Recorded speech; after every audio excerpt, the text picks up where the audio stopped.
All right. Hello and welcome to another virtual program with Maine Historical Society. I'm Kathleen Newman. It is October 14th, 2021. And this is All Power is Inherent with the People, a discussion of Maine voting rights with Anne Gass. A little bit about our speaker. Anne is the author of a book about her great-grandmother voting down the rows, Florence Brooks White House and Maine's Fight for Women's Suffrage, published in 2014. She is a popular speaker on women's rights history at libraries, museums, colleges, high schools, lots of other venues. In 2015, she retraced the route of suffrage activists who took 100 years that they took 100 years prior in 1915 from San Francisco to Washington, D.C. And that story was the basis for her 2021 novel, We Demand the Suffrage Road Trip. And during her trip, she met with women's rights activists to learn about the impact having won the vote made to women, what had changed, what hadn't changed since 1915. And she blogged about it at suffrageroadtrip.blogspot.com. Anne has continued her great-grandmother's activist tradition, serving on the steering committee for the Maine Suffrage Centennial Collaborative and as the Maine coordinator for National Votes for Women Trail. In 2019, she was appointed to Maine's Permanent Commission on the Status of Women, and she is the vice chair of the Gray Town Council. She also co-curated MHS's exhibition Begin Again, Reckoning with Intolerance in Maine. And this program is part of a series that explores the themes of the Begin Again exhibit. And that exhibit is open through December 31st, 2021, if you haven't had a chance to visit yet. And Anne's writing is inspired and informed by her activism. Anne, thanks so much for being here with us to talk about voting rights this evening. Thanks. One of my favorite subjects. Thanks a lot. And I really appreciate this opportunity to talk about it with you all. I put in the chat my my website address there, so you can go there to find out more information about my books and upcoming talks as well.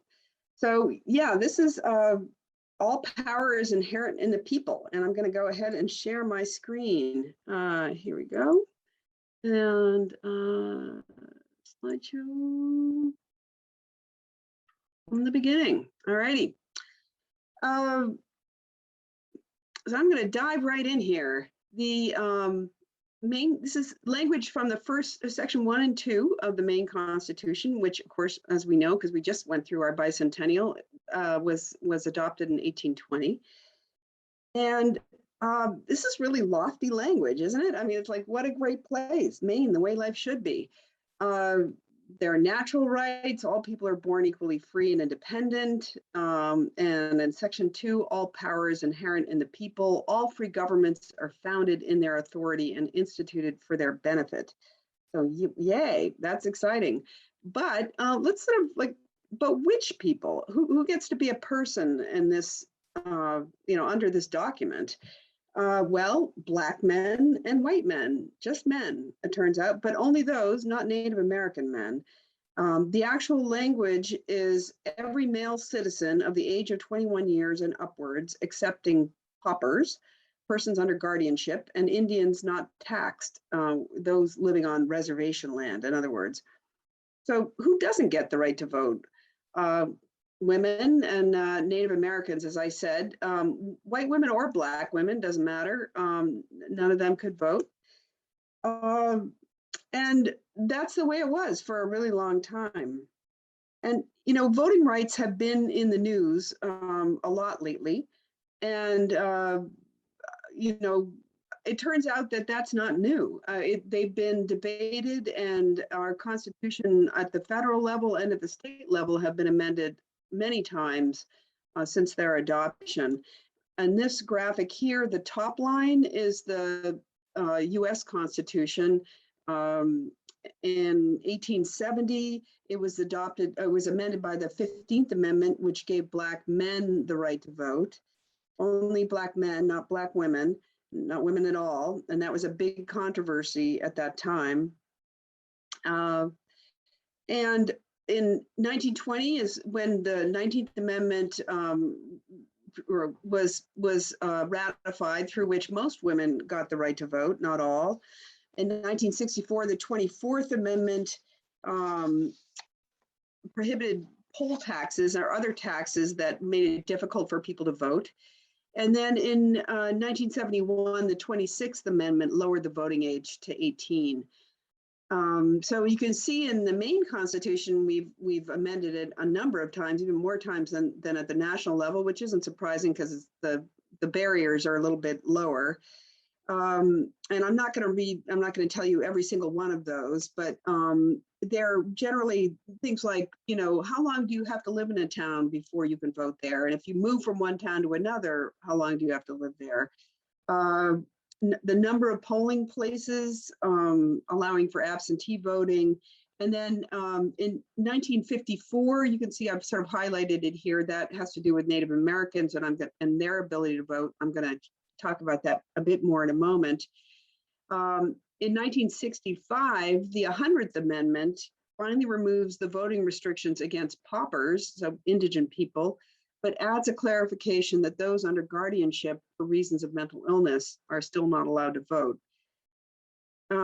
So, you know, let's talk a little bit about the you know, what was going on with the Native Americans and why it took so long for them to win the right to vote. And part of the reason was they weren't considered citizens of the United States. They had their own sovereign nations. And it wasn't until 1924 that Congress passed the Snyder Act, which, you know, through which they became US citizens. But the Constitution, our US Constitution, leaves it up to states to decide who gets to vote. And most states, including Maine, you know, delayed that approval. Maine was one of the latest states to do that. And why? And the answer is it's complicated. You know, the language of the Maine Constitution was every male citizen of the age of 21 years and upwards, excepting paupers, persons under guardianship, and Indians not taxed, those still living on reservations. And Indigenous peoples, as I said, are citizens of tribal political entities that existed before the US ever did, or Maine for that matter. And these entities hold a government to government relationship with the United States. So, you know, Native Americans aren't just another minority group wanting rights the way, I don't know, you know, Polish Americans or you know, Asian Americans might be. Tribal nations believe protecting their sovereignty is the paramount political concern, and challenges of that continue to this day.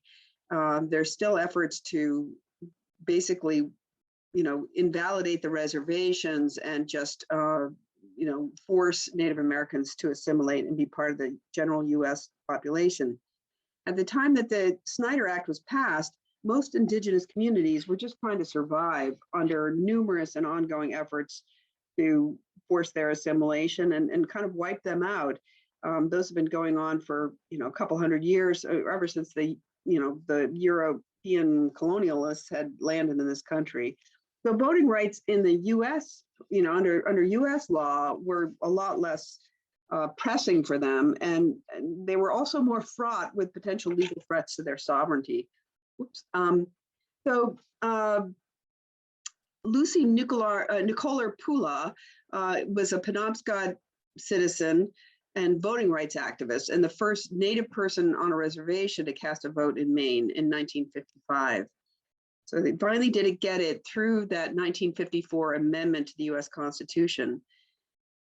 But as we know, I think I kind of skipped a slide. No, I guess I didn't. As we know, you know, constitutional amendments are only one way to affect voting rights, who gets to vote and where and for whom. There are, you know, voting booth, polling locations, injunctions, registration requirements, used to be poll taxes. I mean, Maine had a poll tax up until 1973, although that, as I understand it, did not affect people's ability to vote. But you know, there's all kinds of things that we're continuing to debate around voting rights.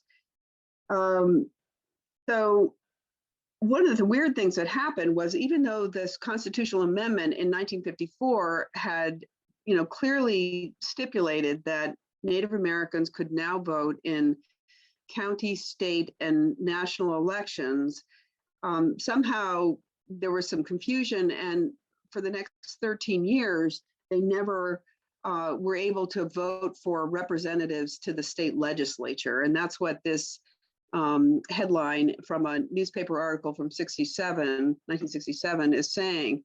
And the weird part is that this was just sort of discovered by accident by somebody in the Secretary of State's office when he was doing some other research on Native Americans' rights and legislation, and it was kind of, oh, wait a minute, they're not, we haven't been following our Constitution in this.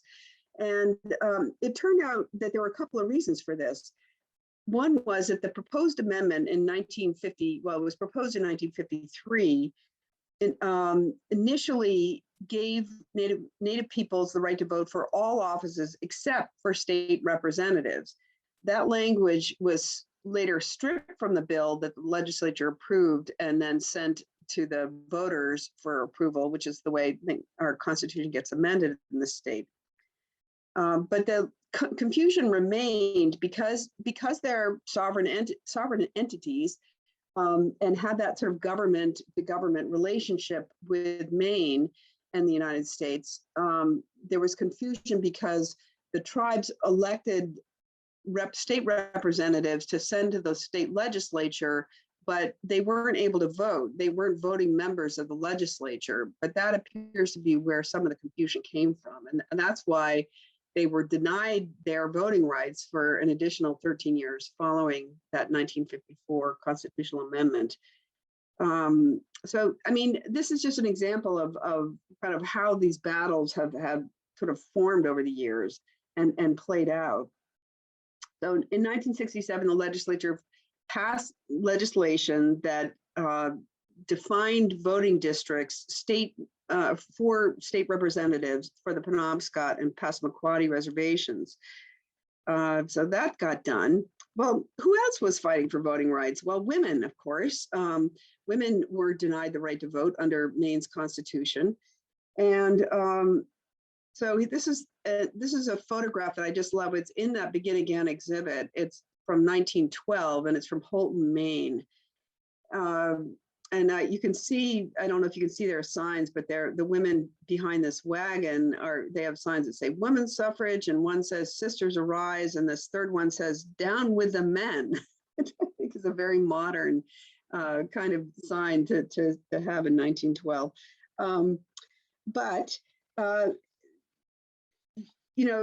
This was an extraordinary battle for voting rights for women. It went on for over 72 years, and it was, unlike the January 6th assault on the Capitol, for example, it was always peaceful.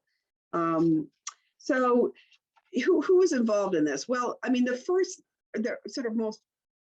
earliest known beginnings of efforts to jumpstart the voting rights, activism in Maine is in 1954, which is 6 years after this historic women's rights convention that was held in Seneca Falls, New York, organized by Elizabeth Cady Stanton and some of her friends. She was a famous suffragist, and she came to Maine to speak in Bangor about women's rights and generally, and including the right to vote. So almost 20 years later, in 1873, the first statewide suffrage organization was formed. There were a couple of, there were several other sort of local ones. There was one on the mid-coast, there was one in Bangor, I think there might have been one in Portland, that had formed. But in 1873, that was the first statewide organization. There was a Maine Women Suffrage Association that was formed. And for almost half a century thereafter, they regularly petitioned the Maine legislature for full or partial voting rights, and could be full voting rights is every kind of right there is. Sometimes they would say, well, if you won't give us that, what about municipal voting rights? The right to vote for school board members, or for mayor, or for select board members, or what about just presidential electors? I mean, it's just kind of crazy the way they would try all these different things in order to just get a foothold in the voting rights era or area. And this is an example of how this battle played out nationally. It was all state by state, because again, remember, our US Constitution gave to states the right to decide who could vote. And so for decades, it was really, this battle was waged on a state by state basis. And this is from, I think, around 1912 or so. You can see the white states are the ones that have enfranchised women. The black states are where there is no equal suffrage. And the shaded states are states where, there's some kind of suffrage, but not full suffrage. And then the question mark states are those where the question is being debated. Maybe the legislature is actively looking at it, or there's a statewide referendum campaign.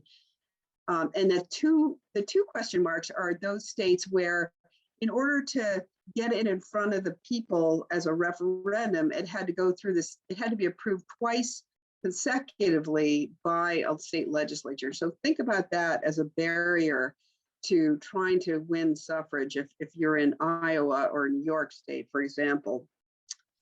So I've read that by 1912, there had been something like 500 state campaigns, and only roughly a dozen or so states had enfranchised women through this process. So it was slow and just a huge amount of work.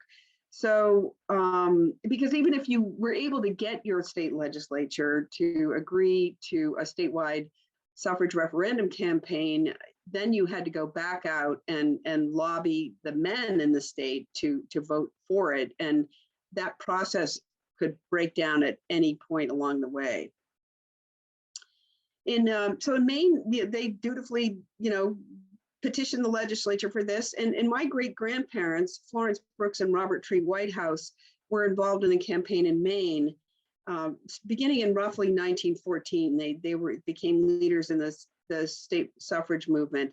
Florence joined the Maine Women's Suffrage Association and chaired the legislative committee, and was very kind of responsible for getting the legislature to take a very close look at a statewide referendum vote in 1915 that failed. It failed in the legislature.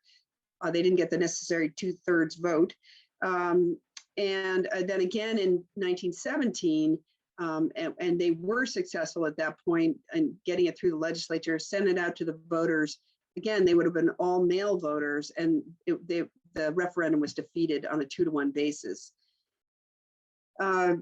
So Robert Treat Whitehouse founded the Men's Equal Suffrage League in 1914 and chaired it through 1920, when suffrage was finally ratified nationally. So they were both very active in this campaign.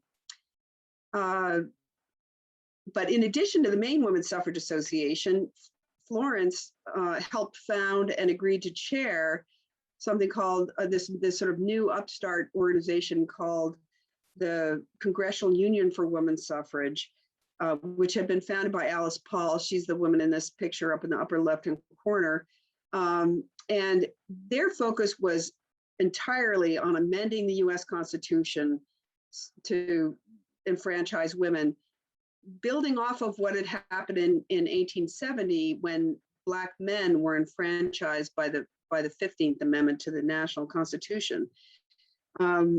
This caused a lot of dissension in the ranks in Maine, though, because there was a lot of animosity between the two suffrage organizations, and especially on the part of the legacy group, the Maine Women's Suffrage Association, toward this upstart Congressional Union. But this graphic here is an illustration of amending the strategy to amend the US Constitution. You can see here, this is the woman voter of the West. coming across the country. She's representing these white states that have all enfranchised women through one method or another. She's coming across the country to come to the aid of her benighted Eastern sisters who are in this black pit of despair because they don't have equal voting in their states. And the way they're going to do that, one of the ways they're going to do that is they're campaigning against the Democrats, who are the party in power in Congress.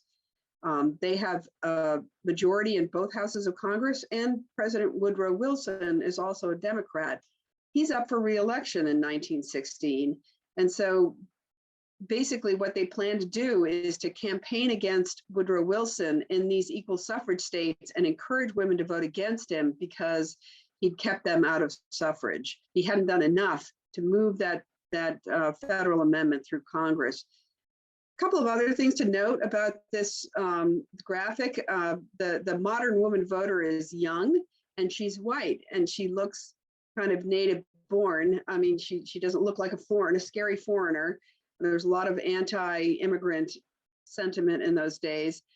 And think about the symbolism, I guess, of this graphic. The white states are the ones where, they're the good states where women have voting rights. The black states are bad, and they're the ones where women don't. So, I mean, it's kind of interesting that's a hint of some of the racism that was endemic to the suffrage movement as well as to the country as a whole at that time. So Florence, because she's active with this Congressional Union for Women's Suffrage, gets involved in this movement as well, and these strategies. In 1916, in the fall, Alice Paul hires her to go out to Wyoming and kind of rally the voters out there to campaign against Woodrow Wilson in the 1916 re-election campaign, in his anyway. And so she stops in Chicago, and he's due in town to give this important foreign policy speech. And so these women, this is only half the photograph, there actually were a bunch more women lined up all along the block. And they're standing there quietly, just holding their signs, not saying a word. And he comes up to the building in his carriage, gets out and goes in to deliver his speech. And as soon as he does that, these men, you can see behind them, they've gathered there, they attack the women, grab their signs, break them, try to destroy the signs, and end up chasing them back to suffrage headquarters. And Florence is right in the middle of this. She led the procession. She and another woman led the procession out of suffrage headquarters down the block to stand there. And this orange arrow points to her in the crowd. And this event, I mean, middle-class women do not brawl on the streets of Chicago in 1916. Or anywhere else for that matter. And this was a big deal. And the suffragists, the Congressional Union suffragists made a big deal about this nationally. They got this into newspapers all across the country. It was front page news, including back in Maine. So that caused a lot of, actually caused Florence to be kind of run out of the Maine Women's Suffrage Association because they were so mad at her about this. But ultimately, Maine becomes the 19th state to ratify the 19th Amendment in November of 1919. And here's a photo of the signing ceremony.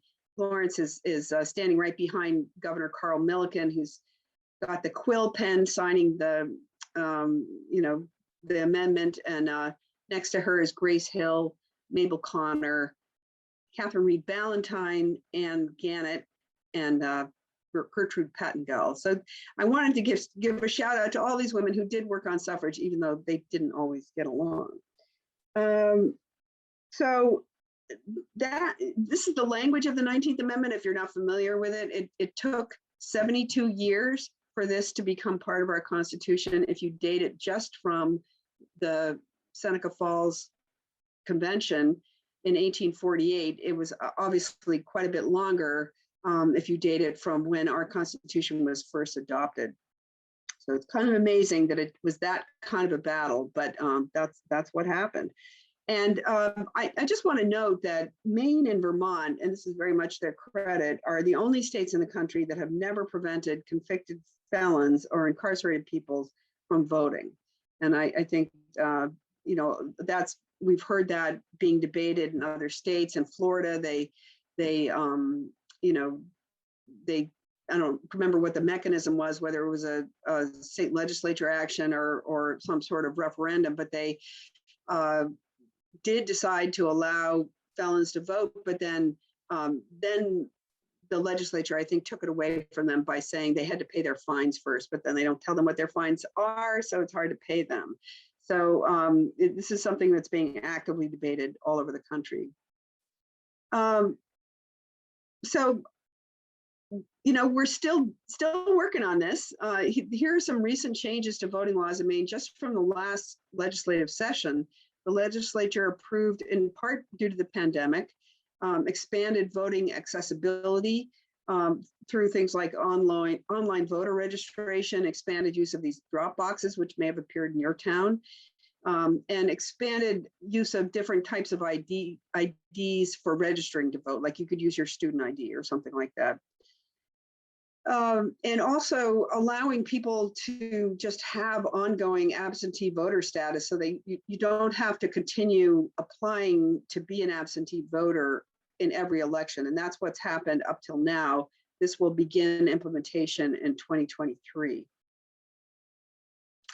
And there's still, as I said, we're still kind of working on this. Legislation that did not pass in the last session, but was either move forward to next sessions, or they're going to continue to work on it. Semi-open primaries that would allow people who are not enrolled in either party to vote in primaries for one of the parties. It wouldn't allow like a Democrat to vote in a Republican primary, however. Continuing to oppose greater voting restrictions. There were a number of bills in the Maine legislature that came up this last session, like stricter voter ID requirements. There's some energy around lowering the voting age to 16, expanded use of ranked choice voting, and allowing non-citizens to vote in municipal elections. Portland kind of has taken a run at that. I don't think that got through, but those are just some examples of ways that we continue to talk about voting rights in Maine. So just to finish up, voting rights aren't static. They can be expanded or restricted in many ways. We're seeing that, not just in Maine, but all over the country. And we're still working to form this perfect, this most perfect union, the more perfect union. That's the lofty language of our US Constitution to establish justice, ensure domestic tranquility, and secure the blessings of liberty to ourselves and our posterity. We're still working to perfect that. And I think it's important to recognize that, because we tend, sometimes the discussion gets bogged down, like, we got to go back to, to the Constitution as it was originally written. There are people who are kind of originalists in that regard. And that's kind of scary, because think about all the people who wouldn't be able to vote if that were the case. Women, Native Americans, and 18-year-olds, 18 to 21-year-olds, all kinds of different people wouldn't be able to vote, and there would be all kinds of restrictions on their voting as well, or in all of our voting. So I think I'm going to stop there and see if anybody has some questions. I see that Kathleen put some stuff in the chat about the Begin Again exhibit. I do encourage you to go see that, by the way. It's really, it's a very powerful exhibit. We continue to get comments from people who maybe went to the Longfellow House, not necessarily expecting to see the exhibit, and found that they just learned an enormous amount, and we're really glad that they had. Thank you, Anne. One question I have for you, when you think about like the future of voting rights, whether it's in Maine or in the country as a whole, is there any one particular challenge that you think is going to be the next big challenge, or do you think in terms of changes happening, do you have any predictions about the future of voting in Maine or in the United States? I mean, it has seemed to me, that we're in much better shape in Maine than a lot of other states are in terms of our permissiveness, our encouragement of voting and participating in the electoral process, which seems to me kind of to be a desirable thing. I'm very nervous about efforts in other states to restrict voting rights by things like only allowing one drop box per very populated county, for example. I mean, in Maine, we've allowed a voting drop box at the town level. And, I live in Gray, where, we're a town of maybe 8,000 people or so. It was really easy, especially during the pandemic, to just go and drop my ballot off there. So I'm concerned about that. I'm concerned about efforts of the Republicans to take over the responsibility at the state level around certifying elections. I think that's kind of scary. I think that's a huge challenge for us. And attacks on voting officials in states across the country because they certified the election in 2020 in favor of Biden and not Trump. I mean, I think we're just really going to have to hang tough on this and insist that that's not going to hold water. Congress needs to act and pass voting rights legislation that protects electoral officials and voting rights in those states. Where can people go if they want more information on this, whether it's historic information about voting rights in Maine or more contemporary information? What are some of the resources that you would recommend? Well, the Maine Suffrage Centennial Collaborative website has some interesting information on that, some useful information. That pertains, of course, just to women's suffrage. If you're interested in that part of the story, I do recommend either of my books, really. I mean, the Voting Down the Rose book is about my great-grandmother, especially Florence Brooks Whitehouse, and what happened in Maine. We Demand the Suffrage Road Trip is really looking at the suffrage story from a national perspective, and that epic cross-country road trip that took place in 1915. In terms of other sources of information, I think it's funny. I didn't actually access a lot of other websites. I'm sort of blanking on who you might look at this point. But certainly at this stage, I would say you could trust federal websites that govern elections, and you could go there. The Secretary of State's office in Maine is a good place to go if you're looking for information about contemporary voting rights and are wanting to register for an absentee ballot, or things like that. I mean, so those are just some of the suggestions I have. Great. Thanks so much. And again, folks, if you haven't had a chance yet to visit Begin Again at Maine Historical Society, go to mainehistory.org. You can learn more about the exhibit there. You can learn how you can visit. Our museum is open presently Wednesday through Saturday from 10 a.m. to 5 p.m. And you can buy tickets to come see the exhibit online. We highly encourage you to buy tickets ahead of time. And if for any reason you can't visit in person, you can visit virtually from our website. You can see the exhibit. We have both a 2D and a 3D, very immersive format. So if you're unable to visit in person, please visit us online.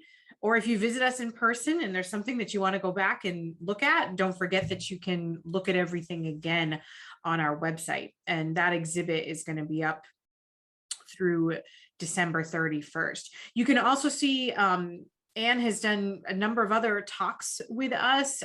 We did the panel discussion with the other curators of the exhibit, and you gave a book talk on We Demand earlier this year. Yeah. And those are also available at mainehistory.org. And you can learn more about MHS and how you can become a member, do research of your own when you visit our website.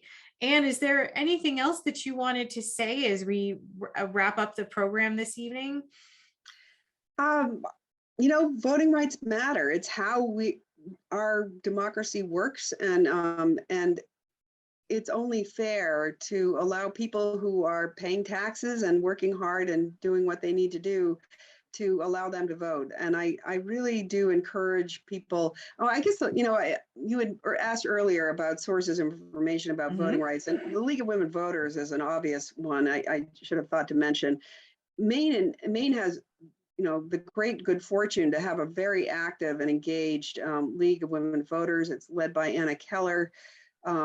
And just, they've really been pushing the envelope on voting rights. And so their website is a great source of information as well.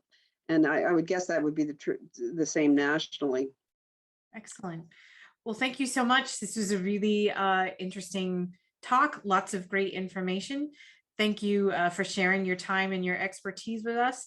And thank you to our audience for joining us once again. Hope we'll see you back here for another virtual program real soon. Oh, I think we actually had one other question. Oh, please. Yeah, that's my, I'm sorry. Yeah, go right ahead. Yeah. Go right ahead. So it was about asking, what did Augusta Merrill Barstow hunt, or how did she fit into this picture? Well, that's a really interesting question. She was a suffrage activist herself. She was the interim president of the Maine Women's Suffrage Association in 1916 when they made the decision to go after a statewide referendum, for women's suffrage. She's an interesting person in part because she's a woman of privilege. Her husband had a sugar importing and refining business in Portland, which sounds pretty innocuous unless you've been to the Begin Again exhibit and you know better. But it turned out that her affluence that enabled her privilege to volunteer for all these good works was paid for by slaves, because the sugar that was produced in the West Indies and that her husband shipped to the United States, that paid for their nice house in Portland was produced by slaves, so she's an interesting case in point in how how that intersection between affluence and privilege and expanding voting rights was manifested, really. I mean, she was just one of those, do-gooder women that you wouldn't think anything more about it, but that was part of her. In acknowledging her contributions to suffrage, we can't ignore what enabled her to do that. I guess that's my yes. Yeah. Well said. Well, thank you so much. Thank you for catching that question and for that thoughtful answer. And again, thank you to our audience for your participation and your support. Thank you, Anne. And I hope we'll see everybody back here again real soon.